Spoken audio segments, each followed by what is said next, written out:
अस्सलामुअलैकुम। ACN के मुअज़्ज़ज़ सारिफीन, दुआ ज़हरा केस में अब तक तो दुआ के बयानात का चर्चा है या फिर दुआ के वालिदैन की जानिब से मुख्तलिफ चीज़ें सामने आती रही हैं, मगर इस सारे मामले का एक और भी पहलू है जिस पर बात करने की या नज़र डालने की अभी तक जहमत गवारा नहीं की गई है।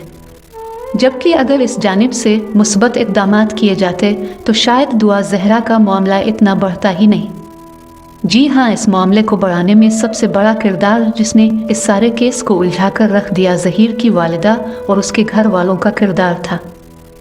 ज़हीर की वालिदा ने दुआ ज़हरा के अपने माँ बाप का घर छोड़कर आने के बाद इसका निकाह अपने बेटे से करवा कर उसको अपनी बहू के तौर पर कबूल कर लिया। बल्कि बकौल दुआ कि इसकी सास बहुत अच्छी है और उसको खाने के लिए पिज़्ज़ा मंगवा कर देती है। ये तो वो बात है जो सब जानते हैं, मगर इस वक्त में ज़हीर की वालिदा की क्या जिम्मेदारी बनती थी और उनको क्या करना चाहिए था, इसके बारे में हम आपको बताएंगे।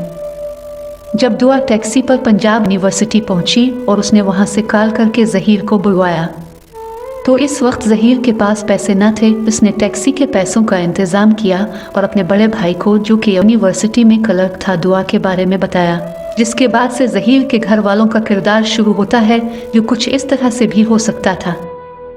दुआ को अपने घर में बिठाकर सबसे पहले दुआ के वालिदैन से राब्ता करना चाहिए था, और अगर दुआ उनका नंबर ना देती तो कम से कम इसको लेकर थाने चले जाना चाहिए था। दुआ की गुमशुदगी की खबरें सोशल मीडिया से वायरल हो रही थी, वो आसानी से इसके वालिद से राब्ता कर सकती थी। ये सारे काम निकाह से कब्ल उनको करने चाहिए थे। अगर वो दुआ का निकाह करवाने से कब्ल इसके वालिदैन से राब्ता कर लेती तो इस बात का भी इम्कान मौजूद था कि दुआ के वालिदैन उनकी अच्छाई से मुतासिर होकर अच्छे तरीके से दुआ की रुखसती करवाने के लिए तैयार हो जाते।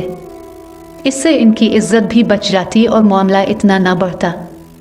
मगर ज़हीर की वालिदा के एक गलत फैसले की वजह से सारे मसाइल हुए। इस सारे मामले में ज़हीर की वालिदा ने कुछ गलतियां की हैं जो उनको नहीं करनी चाहिए थी, जो कुछ इस तरह से है। दुआ के वालिदैन से फौरी राब्ता करना चाहिए था। निकाह पढ़वाने में जल्दी करने के बजाय इंतज़ार करना चाहिए था। निकाह पढ़वाने के बाद भी जब सारा मामला खुला तो दुआ को और ज़हीर को रुपोश करने के बजाय उनको पेश कर देती। अगर दुआ कुछ सुनने को तैयार नहीं थी तो ज़हीर तो उनका अपना बेटा था, उसको समझा सकती थी। इस सारे मामले को डील करने के लिए दुआ के वालिदैन से राब्ता करके समझौते की सूरत निकाल सकती थी, मगर उन्होंने तो इसके बजाय दुआ से प्यार मोहब्बत जताकर उसके दिल में उसके वालिदैन की नफ़रत बढ़ाने में अहम किरदार अदा किया। इस सारे मामले को अगर देखा जाए तो बहुत कुछ बेहतर हो सकता था अगर ज़हीर की वालिदा का किरदार मुस्बत होता। आपका इस बारे में क्या ख्याल है? कमेंट्स में ज़रूर बताइएगा। इसी तरह की मालूमाती वीडियोस देखने के लिए नीचे दिए गए लाल बटन को दबाएं ताकि आने वाली वीडियोस आपको मिलती रहे। हम मिलेंगे आपसे अगली वीडियो में, तब तक के लिए अपना बहुत ख्याल रखिएगा। अल्लाह हाफिज़।